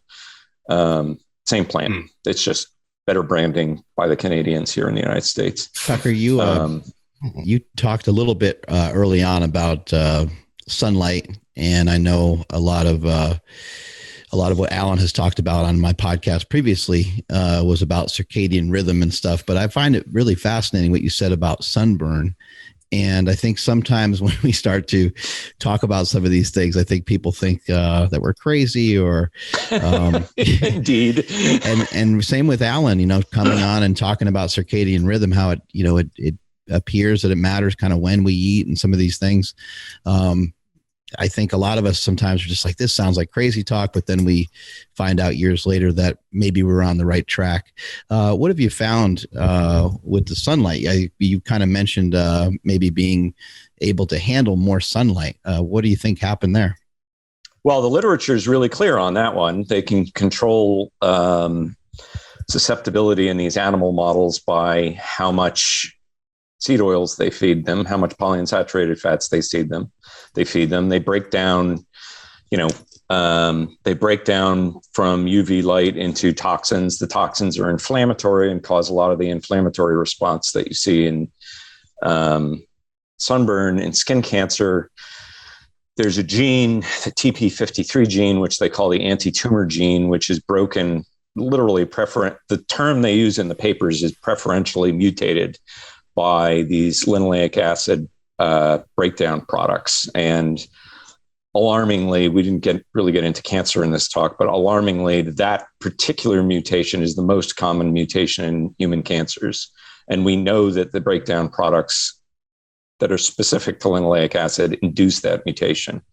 And it specifically happens in skin cancer. There's a Dr. Black out of Australia, I think, who did a lot of research on this years ago.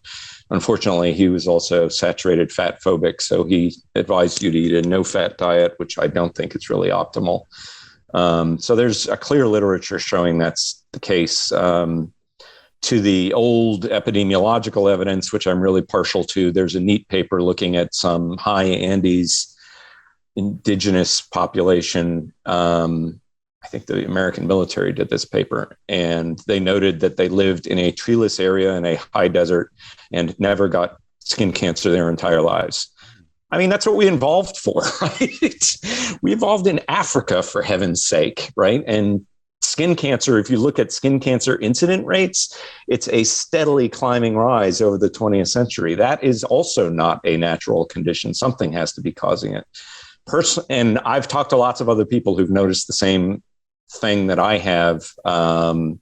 A lot of people who go carnivore are like, I don't sunburn anymore. I don't understand what's happening. For me, I went from like 45 minutes in the sun to, 6 or 7 hours before I'll get a sunburn. I mean, I'm not invincible. I'm not going to claim that it will make you invincible, but that's like the difference between, I live in Idaho in the high desert now, and I can be out all day in the sun without having to use sunscreen, and I just get tan the next day. I think that's, and I mean, again, as I said, blonde, blue eyes, fair skin, I'm never going to be the equivalent to somebody with a more, shall we say, yeah, exactly. I don't have dark skin. I'm much more susceptible to sun damage regardless of what I eat. But the difference to me has been just life altering. I haven't used sunscreen in 8 years, I think. And I mountain bike and I hike and I backpack and I'm out in the sun all the time. And I just don't even, unless I'm going on an all day backpack or something, I don't really worry about it.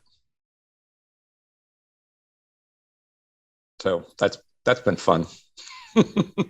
It's interesting. I'm completely unfamiliar with any skin related literature, although I have a good friend of mine here who is a dermatologist.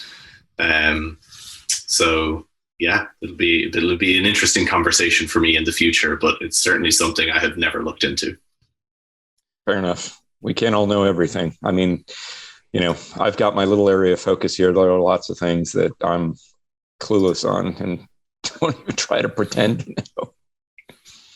Alan, yeah, when you came on our show last time, we did speak a little bit about circadian rhythm and some of the advantages of eating certain times of day. Has anything changed since you weren't on the show that long ago, but did anything pop up more recently? You find a fascinating study that you can maybe share with us today? So in terms of recent studies, not yet. So there's, there are more human interventions now that have looked at distribution of energy and tend to find a kind of a negative impact of later evening energy distribution on glycemic control in particular. So blood glucose levels, insulin, you get this really high level of glucose, you get this impaired insulin response. It's elevated through the night while people are asleep. So I think, there's just an accumulating body of evidence in relation to this from human studies now, which is good because previously a lot of the associations were observational. I think for me, the interesting part, I have a study running right now. I've got about 100 people who it is observational, but it's the relationship. I think we talked a little bit about this between your chronotype, your individual time of day preference. Some people are morning larks, night owls, and this kind of thing. So how do people who have that natural time of day preference self-select for when they eat? So that's the study that I have running now. And there's some associations with, your preference, your time of day preference corresponding to certain dietary patterns. And that people who are morning types tend to have a more regulated meal pattern, where people who are evening types tend to have a much more dysregulated meal pattern. So I'm kind of interesting to see what data I get. As a night owl, that really strikes true. Really? Okay. Yeah. So yeah, night owls seem to be one here. Well, night. It seems to be that night owls, particularly if they have to get up early, so they're not hungry, their appetites aren't it takes a while to get going, and they kind of only come into the day a little bit later, and then they kind of start eating later in the afternoon, but then they're kind of in their peak mental zone in the evening, and that's kind of when they're starting to raid the fridge a bit more. You just described me to a T, my friend. Right. Okay. I found a lot of this today really fascinating. I appreciate the time from both of you guys. I think one of the things that is a constant and consistent battle that we all face is, it sounds like a maybe more simplified version of just about what everybody's talking about. Alan, I loved your idea of adding. I think addition by subtraction could really help some folks, especially people that have kind of just fallen into just really struggling with figuring out how to manage their diet on a daily basis. But I think ultimately, yeah, right. He'd mentioned the Paleo Diet before, and I think the important thing to know about how that relates to what we eat now is we don't know. They ate all sorts of things. We don't know what any one person ate back then, but we do know what they weren't eating, and it was the ultra-processed foods that so many people rely on. And I think we could both agree that getting that, without getting into all the components, getting that out of your diet is probably the single biggest thing you can do to improve your dietary quality. Yeah. And the hard part is the people that really enjoy those foods probably won't listen to this podcast. And so we got to figure out, as many ways as we can to keep getting that message out there. Tucker, how are you getting your message out there? You have social media. Have you written any books, or do you have your own podcast or anything like that? I have a website, yelling-stop.blogspot.com, my blog, which has been up there for ages. I very active on Twitter. I post lots of nice pictures on Instagram, but I don't really participate there, or I think they're nice pictures anyway. And I am in the process of writing a book, and I've also been doing a bit of podcasting of late, mainly interviewing scientists, which has been a really amazingly educational process, because the one thing you can't ever stop doing in this field, and I'm sure Alan will agree, is learning. It's a constantly changing field, and we're constantly refining things, and it's, you're always going to learn something new. Constantly changing to go back to the beginning to tell us to eat. Probably yeah, exactly. Exactly. Andrew and Seema, you guys have anything else to add before we wrap her up? This was exciting. It was a lot of fun to listen to. And the big thing that, again, the big thing that I was trying to kind of understand was how can anyone just apply this into their daily life and then see how they can benefit. So I'm happy that we were all able to get to that for the people, but I hope we do this again at some point, because it was great. It was great fun. Thank you, gentlemen. Thanks for having me again, lads. Really appreciate it. Tucker, it was good to thrash out some stuff in good faith. So thanks for being likewise. Very nice to talk to you, Alan. I hope to do so again. Absolutely. Awesome, guys. Thank you so much for your time. Have a great rest of your day. Wait up, Alan, where can people find you too? Oh, there you go. We did that for the first one.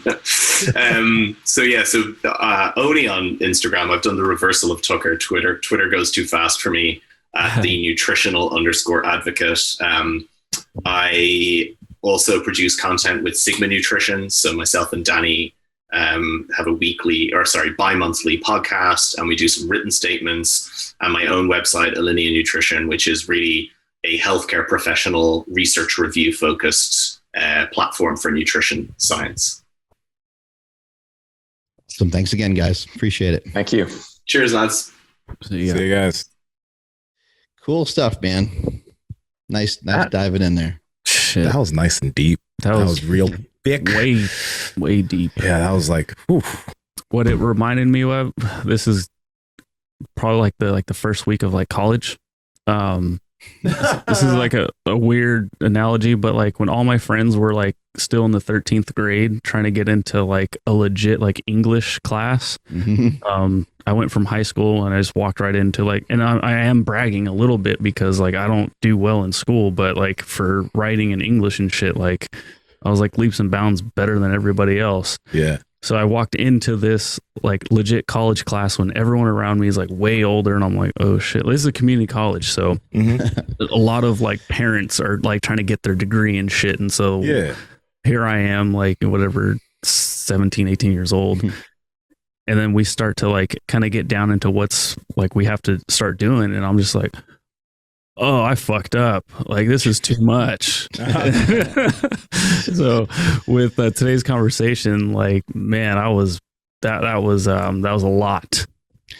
There's actually some really interesting stuff that we didn't get into when it comes to meat consumption, but some of the things that Tucker believes happen from eating some of these omega-6 fats, they get kind of blunted by eating meat, because meat has carnosine in it, and carnosine is a scavenger of these damaging fats, at least according to some of the information that he had. But I just, the more that we do this podcast, the more I know that sometimes things get really deep and complicated and complex, but the more complex they get, the more simple they end up, because we just end up going, oh yeah, that was the right way to eat the whole time, is to just stick with whole foods. And we even heard Michaela Peterson talk about this. I've heard many others talk about this. Sean Baker is an advocate of this. He doesn't really, and Paul Saladino, I think Paul does some different stuff with his diet, but a lot of these people, they're not even really trying to intermittent fast. They just chose to have a diet that is comprised of a low variety of food. I know some people are like, you need food variety. Well, that may be true for some, but other people might find this to be really effective, to have a small variety of food. And most of the people that we know, their variety of food is tiny. Like the people that are getting on stage, that are competing in fitness, even the powerlifters that we know that are really efficient, usually their variety of food is not not massive either. I think at some point it just gets to be easier when you're don't have so many different decisions to make on what the hell to eat, and you're concerned and worry over, does this have polyunsaturated fats in it? Does this have high fructose corn syrup in it? The answer is no every time. If you're eating some beef, eating some Piedmontese beef, you know that it's grass-fed, grass-finished. You know a lot about it. You know that it's high in protein and as more modest in fat, and you know exactly what you're getting. But you go out to eat, or you start to kind of roll the dice on some processed foods, you don't really know what you're ending up with. Straight up, man. Like, through doing this podcast through the years, like, my diet has just continued to get distilled down. So now if somebody comes to my house and they go into my pantry or my fridge, they're like, they see a lot of meat. Maybe they see some kimchi, maybe some yogurt. Like my diet has just distilled down. And as we were talking today, that's why, like, practically, I mean, I'm actually very interested that he mentioned palm oil. Palm oil is used in a lot in West Africa, and a lot of Nigerian foods. They use heavy amounts of palm oil. Nigerians ain't got no heart attacks. What's up with that? Yeah, like, but palm oil is the main oil that's used, because also from palm trees they get something called palm wine. I'm not going to get into that. That's a Nigerian meme. If you're Nigerian, what's up? You get it. But I'm gonna start bringing back some palm oil, because that stuff is good. But yeah, like, I don't, with the way that we cook, all of us here, I don't use vegetable oils. I almost ever. I have olive oil in my house, but they're all unopened, and it's not because I choose not to use it. I'm not avoiding it. Just the nature of the way I cook. Yeah, I just haven't used it in a very long time. So you'll notice, and like, I used to eat more variety. Don't need to now, and I don't feel like I'm restricted either, just because of the way we eat. I think that fasting plays into that a bit too. It does. As wild as that sounds, it doesn't seem restricted to be fasting and to have a low variety of food.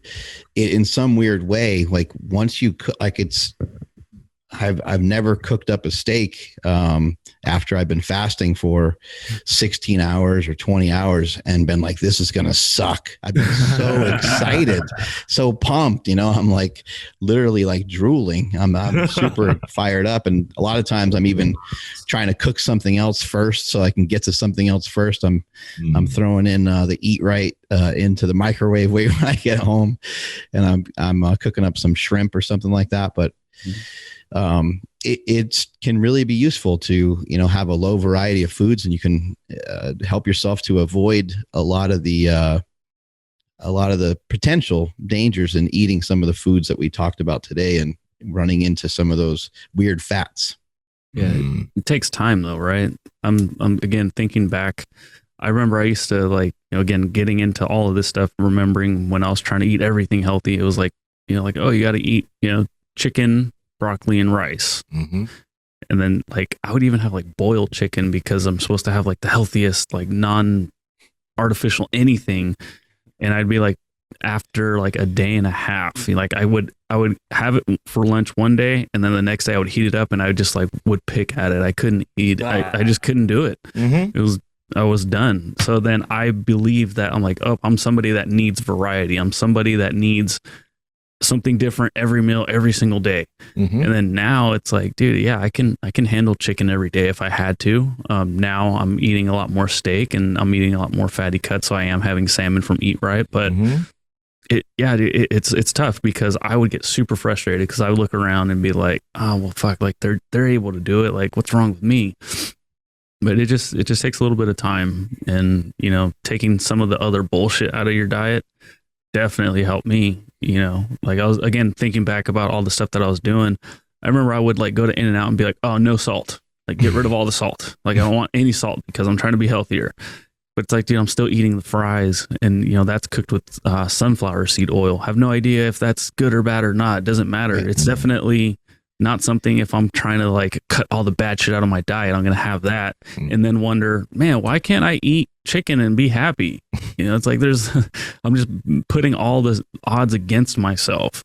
And then now taking all that shit out, I'm just trying to, eat more steak from Piedmontese. And, it's just, it just takes a little bit of time and some focus. I think it's good for people to recognize that you may want variety, but you don't need variety.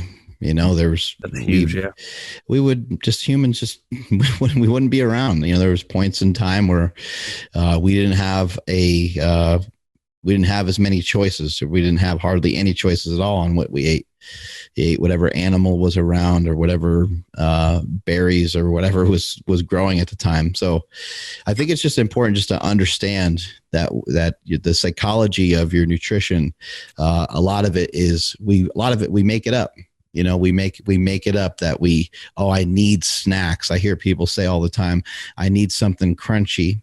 And those kinds of things are interesting because crunchy foods could still be healthy foods. I mean, you could eat some cucumbers, you could eat an apple, there's plenty of things that have celery. There's plenty of things that have some snap and pop to them, that have some crunch to them. But usually when people say they want something crunchy, they're almost always talking about something that's processed. And it's like, there's not really a lot of room in really anyone's diet for those types of foods. I mean, you can have them here and there. Maybe they represent 5% of your diet or something like that. That sounds plenty reasonable, but not something you probably want to be munching on all the time. Andrew, want to take us on out of here, buddy? I will. Huge shout out and thank you to Element Electrolytes for sponsoring today's episode. Make sure you guys check out ow, quit hitting me with that thing. I know, right? Links to them down in the description, as well as the podcast show notes. drinklmnt.com/power project. Make sure you pick up a value bundle because you're going to get 4 boxes for the price of 3. Follow the podcast at Mark Bell's Power Project on Instagram, at MB Power Project on TikTok and Twitter. Starting to post it on Twitter and on TikTok and Reels and all that good stuff. So if you guys are into that, make sure you guys follow along. My Instagram and Twitter is at I am Andrew Z. And Seema, what's up, dude? Head to Apple, leave us a review, peeps. I know you guys love us. At Nsima Any on Instagram and YouTube. At Nsima Yin Yang on TikTok and Twitter, Mark. Cayman Islands. Number 1, baby. We can't even walk down the street. Fuck, celebs. Fucking crazy. I feel like we got some good momentum going here with this podcast thing. Yeah, yo, we are fucking killing it. I think it might work.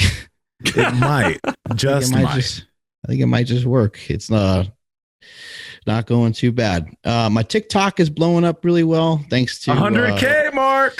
Thanks to Jessica Smith, who's always plugging away, working at it. And my TikTok life coach, Nsima, who's just basically tells me to take my shirt off and play with my nipples a lot. That's all you got to do. For some reason, that works really well. I'm at Mark Smelly Bell on all social media platforms. Strength is never weakness. Weakness never strength. Catch you guys later.